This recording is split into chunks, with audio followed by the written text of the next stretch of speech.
A minha primeira imagem de Olimpíada em Sydney 2000 é saindo do metrô que desembocava ali na estação de Homebush, que era o Parque Olímpico. Primeiro dia de trabalho ali com gente de todos os países, todas as culturas possíveis, e fisionomias totalmente distintas, portanto, e todo mundo numa energia assim absurda. E característica de Olimpíada diferente de Copa. Olimpíada é família. Pai, mãe, filhos, primos, avós, se for o caso ali.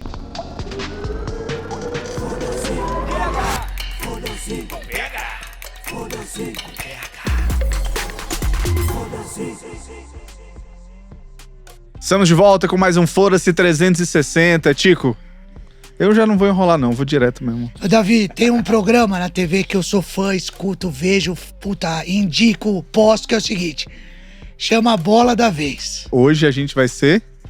Hoje a gente criou um programa chamado Foda da Vez. É muita honra receber um dos maiores da televisão brasileira, André Plihal. Muito obrigado. Ó, a voz dele até boa. É diferente, né? Todo meu. Ó, Tá presente. é diferente. Eu vi Lembra na muito TV. a sua, Tico. Lembra? A entonação assim, lembra muito a sua. Se a gente parar pra ouvir, colocar os dois só a voz, eu não sei quem é quem. Pô, mas perto de alguns caras lá da TV, minha voz é uma merda, meu. Sério? Pô, a gente tem o Rogério Vogan, que é narrador.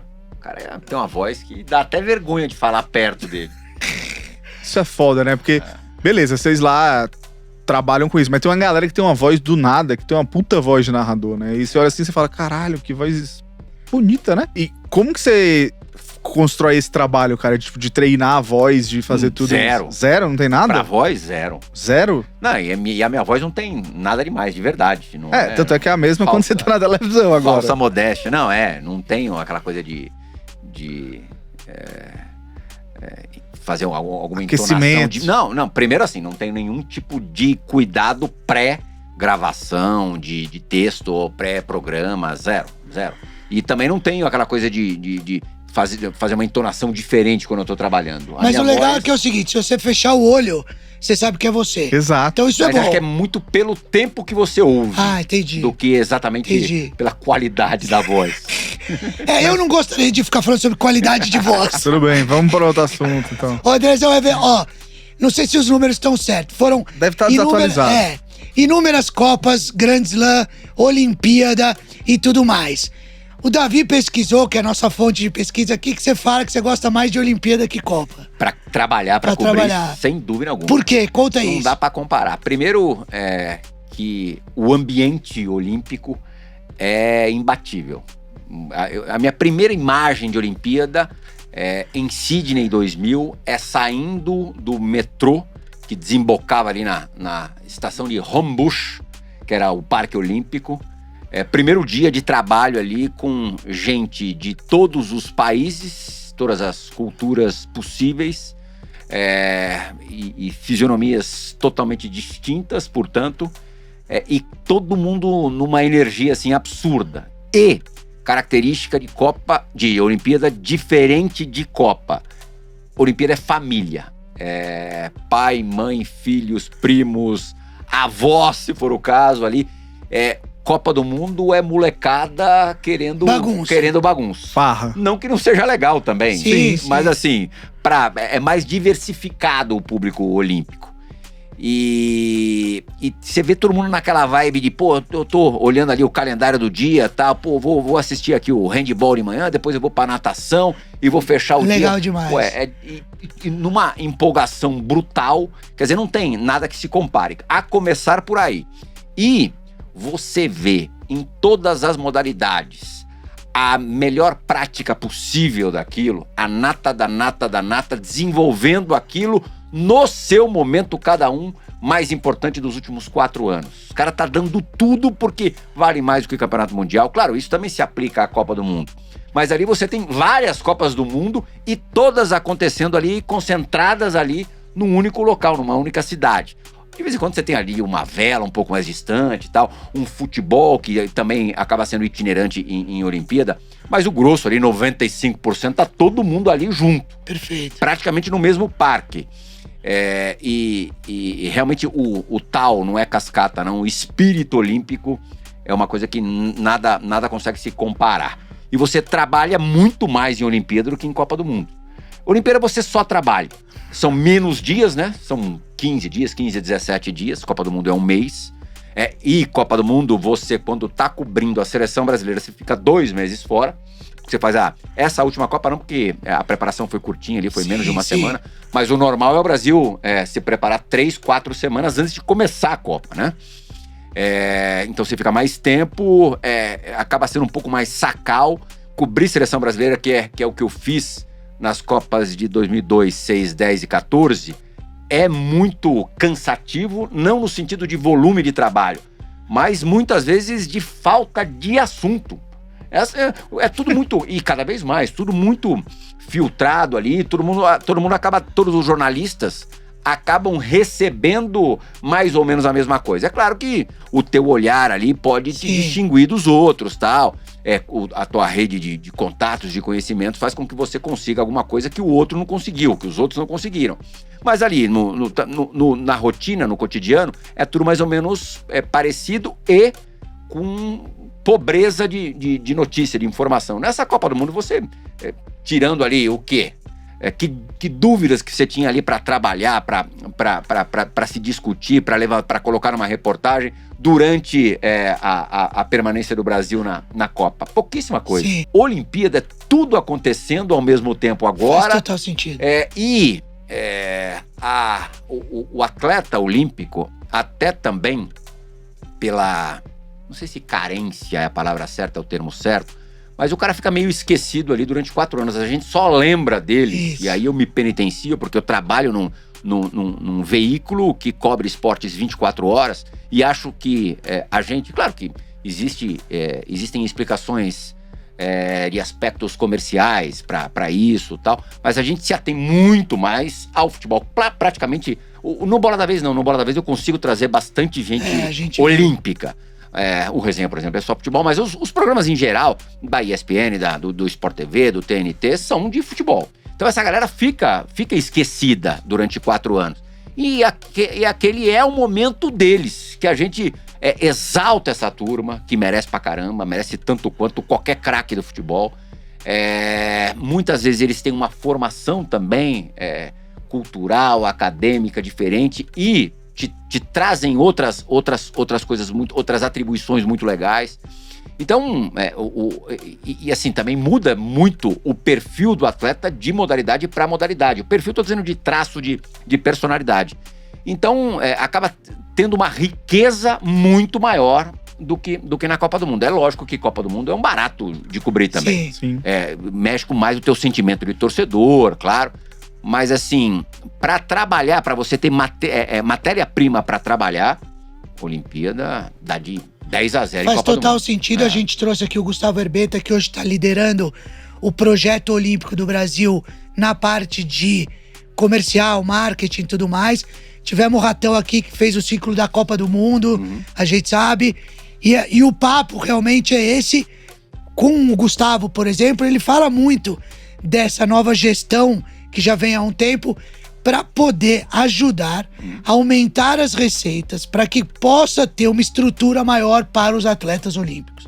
Então, falou de um monte de gente, um monte de marca que está entrando no projeto. Já veio dessa última, né? Os atletas entrando de Havaianas, a XP fazendo um trabalho e tal. E agora vem uma enxurrada aí de possibilidades. Então... e você tem muito atleta legal. Exato. Pô, o Pio é o maior corredor do mundo hoje, dos 400 com barreiras. O cara é um animal. E o cara é um oceano de carisma, cara. O cara é um oceano de carisma. Se ele sentar aqui do teu lado, ele vai ficar 4 horas te divertindo, te entretendo, porque o cara é muito bacana. E são muitas histórias, Rebeca, meu. Fudido. Pô, a Rebeca é campeã mundial do individual geral. Ela é a melhor ginasta do mundo mesmo. Medalha de ouro olímpica. E uma menina que é aqui de Guarulhos. Exato. E tem 8 cirurgias no joelho.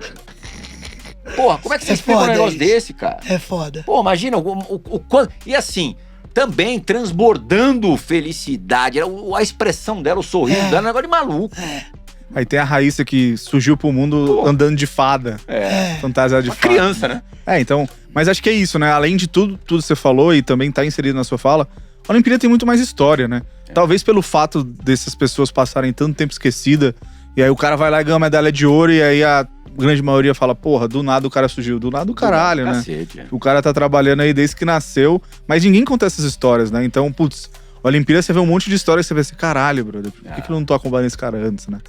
E a gente fala, não, eu prometo que eu não vou esquecer desse cara, mas a gente acaba sendo engolido por... Você fez um programa com a mina do judô, como ela chama? Com a Mayra? O Mayra é um fenômeno também. outro Acho. fenômeno. Tem E medalha assim, em 3 categorias, se não me engano. E ela, 2 meses antes de Tóquio, Eu vi o programa. ela arrebentou o joelho. Muito louco, Pela, né? sei lá, 7ª, 8ª vez. E você botou uma pergunta da técnica dela. Não tem nada a ver. Eu falei, não é possível que ela é técnica dela. Eu falei, e ela contando, falando sobre resiliência. Achei animal. Essas histórias realmente são muito boas. E o Brasil, eu acho que vem... A história do digital também, acho que tá ajudando um pouco. Sim. Porque a gente não tinha esse conhecimento muito. E hoje você pode ter ajuda, né? A gente trouxe uma menina aqui, chama Mariana. Ela hoje é responsável pelo projeto XP na Olimpíada. E ela contou o trabalho que eles estão tentando fazer para ajudar a fomentar esses atletas. Então a gente acredita que tá tendo um crescimento no olhar disso, né? Sim, sem dúvida. Além do que, o digital consegue segmentar. Na verdade, o digital vive da coisa segmentada. E a partir disso aí, você consegue dar mais espaço para esse pessoal e é muito consumido, né? O digital hoje, bom, eu vejo pelas gerações mais recentes, mais próximas, consomem muito mais o digital do que a TV linear, né? Cara, muito engraçado. Um dia eu falei pro meu filho, ia passar um jogo, eu falei, pai, liga na Globo aí. Pai, que canal que é a Globo? Meu filho nem sabia que canal que era a Globo. É foda, né? A gente é da Globo, Canal 5, né? Tem uma menina que me chama de Inca, é isso. A gente é meio...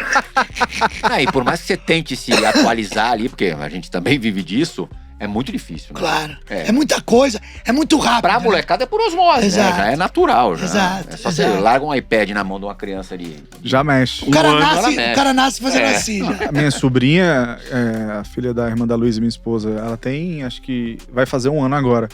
Coloca ela no colo, ela não sabe andar, tá? Ela fica aqui no relógio. Mexendo no relógio. Eu falei, caralho, brother, como que ela sabe que funciona, né? E aí ela fica aqui mexendo no aplicativo. É que ela tem um chip, 256 gigas. É capaz. Mas, e cara, André, a gente tava falando de histórias, Copa do Mundo e tudo mais, e a gente também tava vendo, você foi o cara que fez a primeira entrevista com o Ronaldo naquele cabelo maravilhoso ali em 2012. Porque em 2012 eu tava numa roubada monstro. Fudida. A gente não transmitiu a Copa O do Tico Mundo. vai fazer o cabelo. Vai fazer? Vai fazer.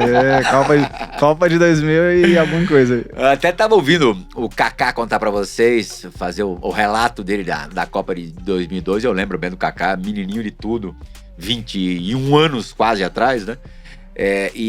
Foi a minha primeira Copa cobrindo em loco. Porque assim, eu entro na ESPN 1 semana depois da Copa de 98. Perfeito. Acabou a Copa de 98, eu acompanhei a Copa aqui no Brasil assistindo pela ESPN e comecei a trabalhar lá menos de 10 dias depois. E daí na Copa seguinte eu fui, e aí foi uma Copa que a ESPN não comprou, na verdade nenhuma televisão, à exceção do Grupo Globo, comprou.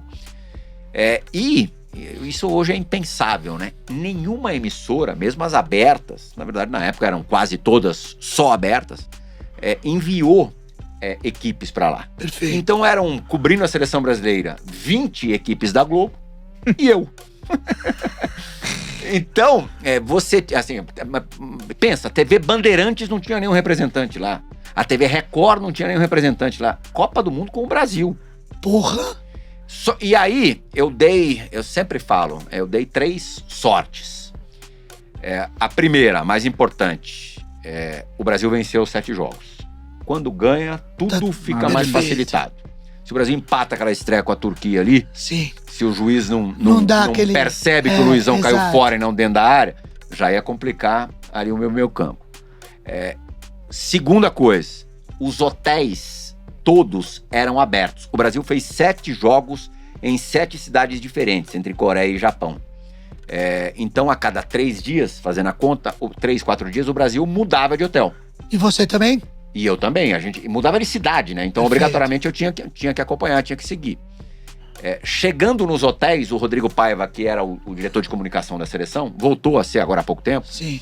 ele me passava a relação do quarto, com o número do quarto dos hotéis, dos jogadores.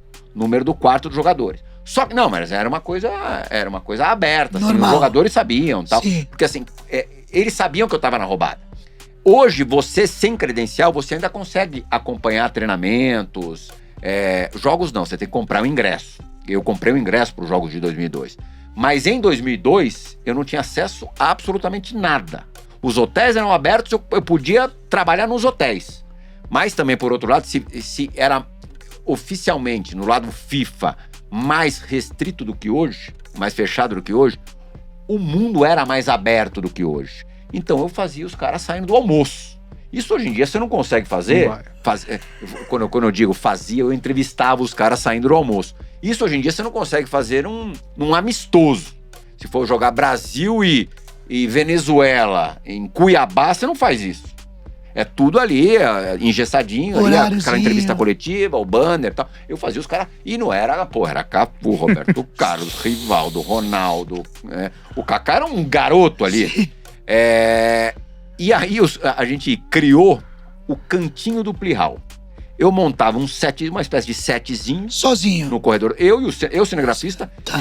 e um produtor / editor, que editava as matérias e enviava para o Brasil também. Eu precisava de um material mais especial. Só a entrevista ali da saída do almoço não me rendia. Aí o Rodrigo falava assim, só não pega todo dia os mesmos caras. Então não vai encher o saco do Ronaldo todo dia, não vai encher o saco do Rivaldo todo dia. Dá uma dosada. Então eu fazia time A num dia, time B no outro dia, time C no terceiro dia. Perfeito. Eu ia, mesclando, tal, também de acordo com o que estava acontecendo na competição, tal. E aí outro troço impensável, Tico. Durante os 30 dias de Copa do Mundo, eu tive entrevistas exclusivas todos os dias. Isso hoje em dia, nem a Globo consegue. Globo, detentora de direitos, consegue. Esquece. Aliás, ninguém consegue mais nada muito exclusivo, Sim. né? Você vê, na Copa do Mundo agora, os influencers conseguiram mais coisas Verdade. do que os veículos maiores, assim, né? Assim, tô dizendo, mais abertura, tiveram mais entrada do que... E a outra coisa que me ajudou pra caramba foi o Filipão. A gente tinha uma linha editorial muito mais dura, muito mais crítica do que, por exemplo, tem hoje na ESPN. Muita coisa mudou, enfim. E os caras desciam a porrada na seleção brasileira. Depois que ganhou, maravilha, tudo Deus lindo no e tal. céu. Mas, assim, a seleção chegou para aquela Copa totalmente desacreditada. E só assim que o Brasil ganha a Copa mesmo, né? Não tem jeito. Quando vai que nem minimamente favorita, toma. Né? Não pode, esquece. Tem que ir cagada. Se for favorita, não vai ganhar. E os caras desciam a ripa. O Filipão, na véspera da estreia, me deu uma exclusiva legal, assim, bonitinho, tipo meia hora pra botar no ar na íntegra e tal.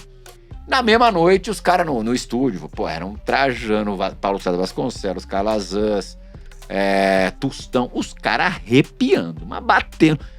Falaram até do óculos Ray-Ban do Murtosa, tiraram barato, que ele tava de... O que o Murtosa tá fazendo com esse óculos? Também nada a ver, mas enfim, não escapava nada. Aí o Filipão podia fazer o que fosse, mas não mexe com o Murtosa. Filipão ficou putaço.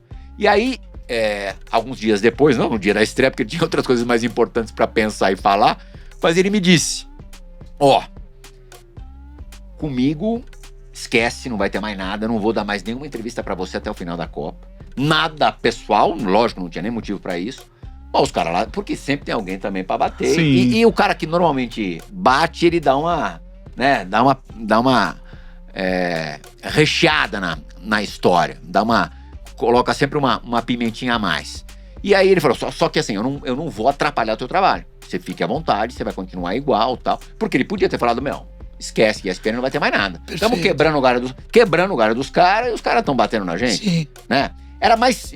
Tinham outros focos e tal, mas o direcionamento maior é sempre sobre o técnico da seleção. O técnico da seleção, até o Tite, se você comparar com os outros técnicos, não apanhou nada, zero, né? Os outros apanharam muito mais. E aí, mas ele permitiu que eu trabalhasse. Então, os 3 pontos. Resultado. O auxílio do Rodrigo / Filipão, ou Filipão / Rodrigo. e o fato dos hotéis serem abertos, você tinha acesso, me permitiram que eu trabalhasse super bem naquela Copa. Aliás, de todas as Copas que eu cobri, e foi a única que eu cobri descredenciado, foi a que eu consegui mais coisas. Perfeito. Mais coisas exclusivas e tal. E uma dessas coisas foi o Ronaldo. Eu podia escrever um guia de hotéis, dos hotéis da Coreia e do Japão, porque eu sabia, cada saída de emergência, cada corredor, tudo, porque era ali que eu tinha que ganhar meu jogo. O meu jogo se resolvia ali. E aí eu tava lá numa manhã tal, andando com o cinegrafista pelo corredor do hotel, sai o Ronaldinho, acho que era antivéspera da semifinal com a Turquia. O Brasil reencontraria a Turquia. E o Ronaldinho com aquele cabelo. Você começou a rir já. Primeiro é um choque mesmo. É um choque. E foi assim, foi uma puta estratégia dele, porque ele tinha sentido um probleminha muscular desfocar a atenção contra a Inglaterra, ele quis que mudasse o assunto. E aí eu falei, até hoje em dia, se você procurar no YouTube, você encontra essa entrevista. Ele falou ali comigo, sei lá, 4, 5 minutos, foi rápido e tal, mas era tudo que eu queria, né? Em Copa do Mundo, tudo é importante. Você conseguir, antes que 20 equipes da TV Globo, mostrar para o Brasil, ou para parte do Brasil, claro, nossa penetração era e é muito menor.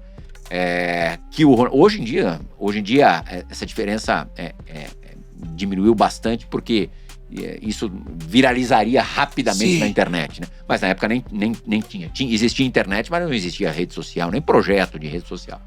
Então a gente conseguiu mostrar antes que todo mundo aquele cabelo do Ronaldinho. Em Copa do Mundo, você pode pensar que é uma coisa banal, mas no meio de uma Copa do Mundo, ou na antivéspera de uma semifinal de Copa do Mundo, é o assunto do dia. E foi super legal, foi uma coisa marcante. Embora pareça tola, foi super marcante. É sensacional. Ô, André, quando você faz o Bola da Vez, como é que é a curadoria de quem você vai levar?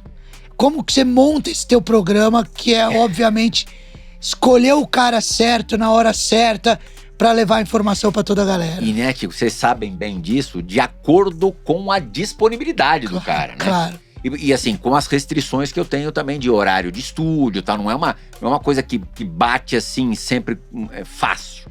É um trabalhão. A parte mais fácil do meu trabalho, eu adoro essa parte de produção. Sim. E assim, aí eu mergulho mesmo nisso e a gente tem uma galera ali que trabalha comigo e tal, mas eu fico full nessa coisa de achar convidados. E aí, Tico, você tem que ficar super atento a tudo que está acontecendo naquela semana, naqueles dias. Quais são as pessoas, porque o nome do programa é Bola da Vez, subentende-se que você vai levar alguém que naquele momento, naquele instante, seja muito relevante. Exato. E aí caça, encher o saco da pessoa, encher o saco do assessor da pessoa. Não tem, é penteiro por natureza, cara. Não adianta. Pra você conseguir as coisas, mas nem, tem que ser carudo, não é. Isso é item obrigatório. Você tem que encher o saco, tem que ficar em cima. Você vai, caça o rinoceronte. Você vai dar 200 tiros, você vai acertar. Claro. E felizmente, a gente vive num país grande que você tem muitos personagens pra trazer. O Bola é mais fácil pra eu conseguir entrevistado muitas vezes do que o Resenha. Porque é mais abrangente, são todos os esportes. Aí eu posso levar dirigente, treinador, psicólogo esportivo, atleta, lógico. Enfim, você tem uma infinidade. É uma lista de verdade sem fim. Sim. Só que também você tem que obrigatoriamente, como eu falei agora, como o nome do programa diz, você tem que necessariamente levar alguém que naquele momento combine com o nome do programa, né? Mas é uma das partes que eu também acho mais prazerosas, porque quando você fecha o convidado e quando o convidado ali na sequência rende, e é difícil uma decepção, acontece uma vez ou outra, ou talvez com mais frequência, que a entrevista não tenha sido tão sensacional quanto você imaginava, tal. Mas, a grosso modo, assim, no geral, a coisa funciona dentro da expectativa. Supera, na maioria das vezes, na verdade. E eu acho... o Bola é o programa mais jornalístico que eu faço. Eu sou, já dá pra dizer, infelizmente, que eu sou o jornalista da velha guarda, da moda antiga, que acho que quem tem que aparecer... Não é exatamente uma crítica à galera de hoje em dia, mas os tempos mudaram. é o entrevistado. Perfeito. O astro não é o apresentador ou o entrevistador, é o entrevistado, sempre. Isso aí é básico, assim, é condição inicial. E o resenha é uma coisa muito mais solta, muito mais leve. Engraçado que o resenha consegue mesclar o meu lado repórter, porque além de ser importante o fato de eu ter convivido com esses caras enquanto repórter, eu ali, sem que os caras percebam, e aí também é condição, porque se eles perceberem vai virar mais um programa de entrevista, e essa não é a ideia do resenha, Sim. mas tirar coisas legais, assim, sem que o cara perceba. Não é que eu quero que eu vou ferrar o cara sem o cara perceber, não é isso. Mas tirar Claro. se não existisse a figura de um jornalista ali no programa, talvez fosse mais difícil, não que não acontecesse, mas aconteceria em menor escala. O Bola é o programa, é um prato cheio para o jornalista. Você tem ali 1 hora para explorar o seu entrevistado. Já foi até maior o programa, ele diminuiu na época da pandemia, porque ninguém tinha muito saco de aguentar assistir um programa remoto durante 1h30. Aí a gente reduziu para 1 hora. E aí, com 1 hora, Tico e Davi, você acaba tendo mais espaço de grade nos outros canais. Nos nossos outros 4 canais.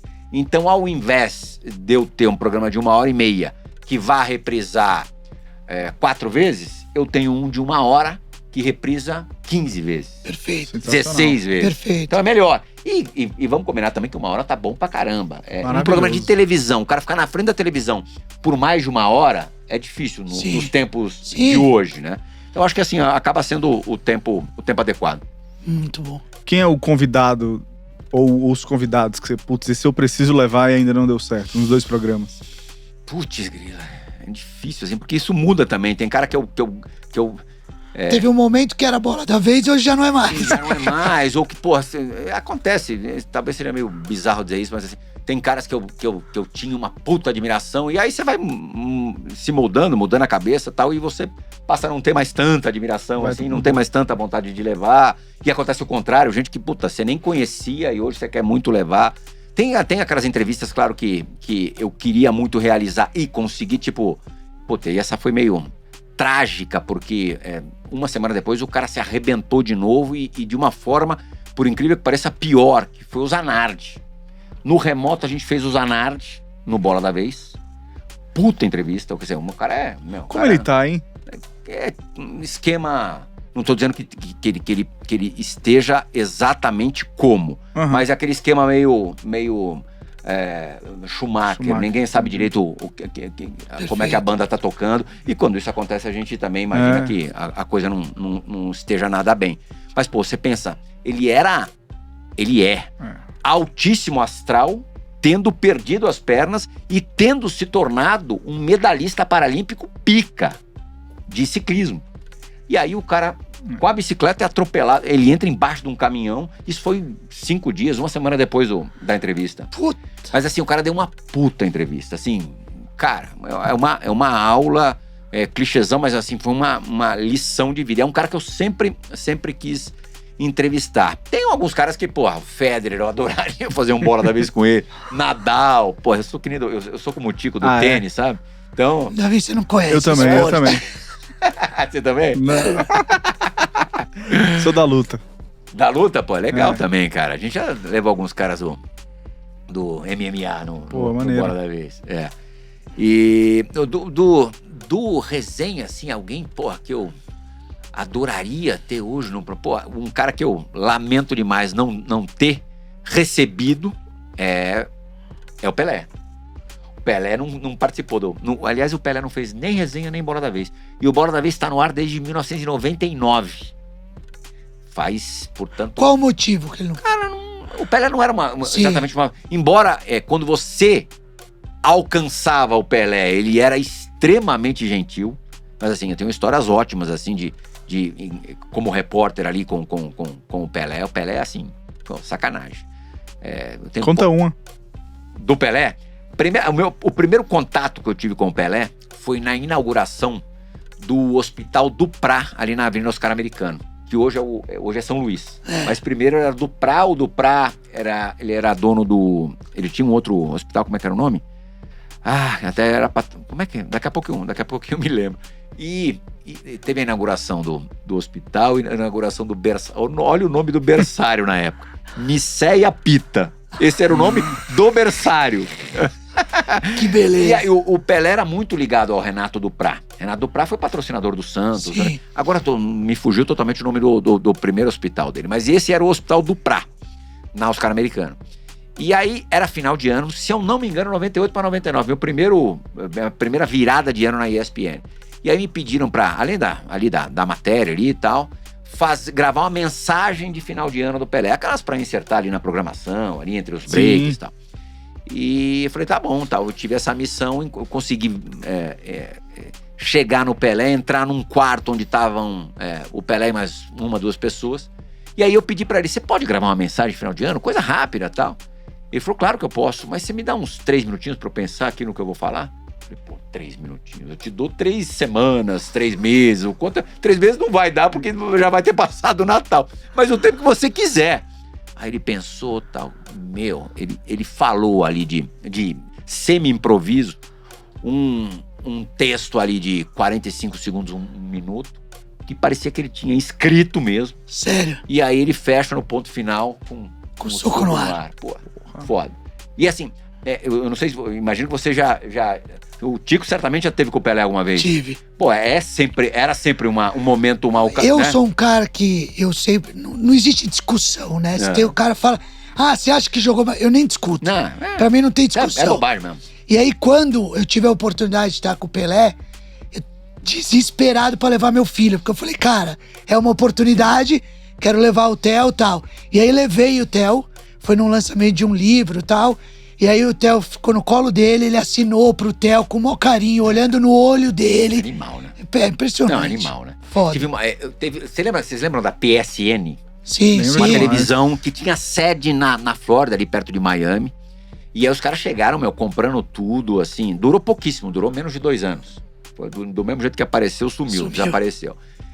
E os caras contrataram o Pelé. O Pelé morava em Nova York. E eu tava em Nova York cobrindo o US Open, no ano das torres. 2001. 2001. 2001. E o Pelé foi comentar, vejam só... Inclusive o US Open é na semana ali. Setembro. Eu saí de Nova York às 1h30 da manhã do dia 11 de setembro. A final foi no domingo, a final masculina foi no domingo. Dá até mesmo. A final masculina foi no domingo, Sampras e Hewitt. Hewitt ganhou.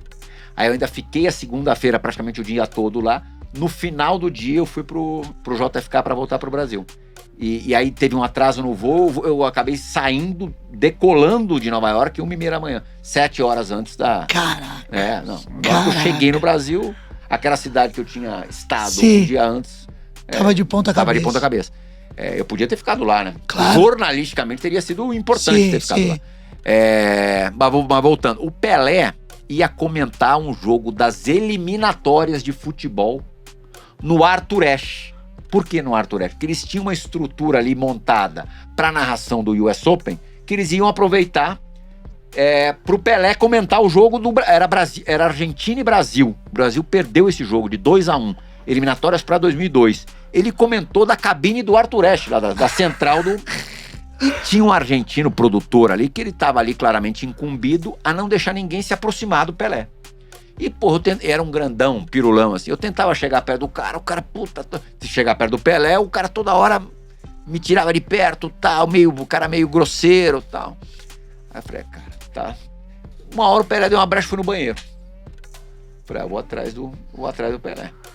Eu tinha certeza absoluta, eu já tinha estado com o Pelé algumas vezes antes. Ele provavelmente não se lembrava de mim, mas o Pelé era incapaz de ser mal educado com alguém.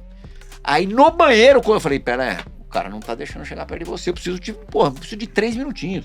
Pô, o Pelé sempre, só para as pessoas saberem, em qualquer circunstância, dia, tal, temperatura, se você tiver 3, 4 respostas do Pelé sobre o que tá acontecendo no mundo naquela semana, tá valendo. É isso. Qualquer, né? É isso. E aí eu precisava ali, pô, o Pelé tava lá, as pessoas sabiam que ele tava lá, que ele tava comentando o jogo de lá.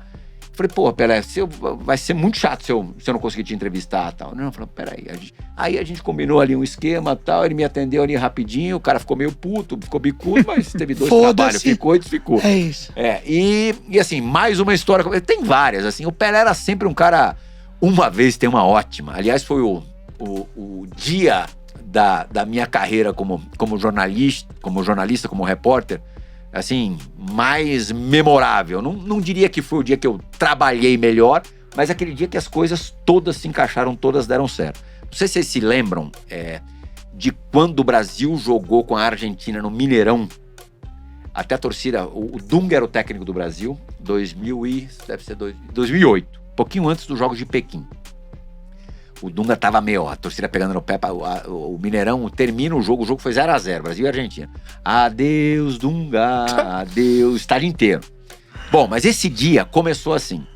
O Mourinho tinha acabado de assumir a Inter de Milão e ele foi para Belo Horizonte para conversar com o Adriano, que estava voltando para a Inter depois de passar aquele período no São Paulo, aquele primeiro semestre ali no São Paulo. Ele queria sentir como é que estava a cabeça do Adriano e tal, se podia contar com o cara ou não, e aí ele foi para lá. O PVC trabalhava com a gente, ele conhecia o empresário do Mourinho. E ele conseguiu armar pela manhã uma entrevista, eu, PVC e Mourinho, na piscina do hotel onde eles estavam hospedados. Empresário e Zé Mourinho. E aí a gente foi lá de manhã, tal, fizemos uma entrevista super legal. Ele foi bacana, ele foi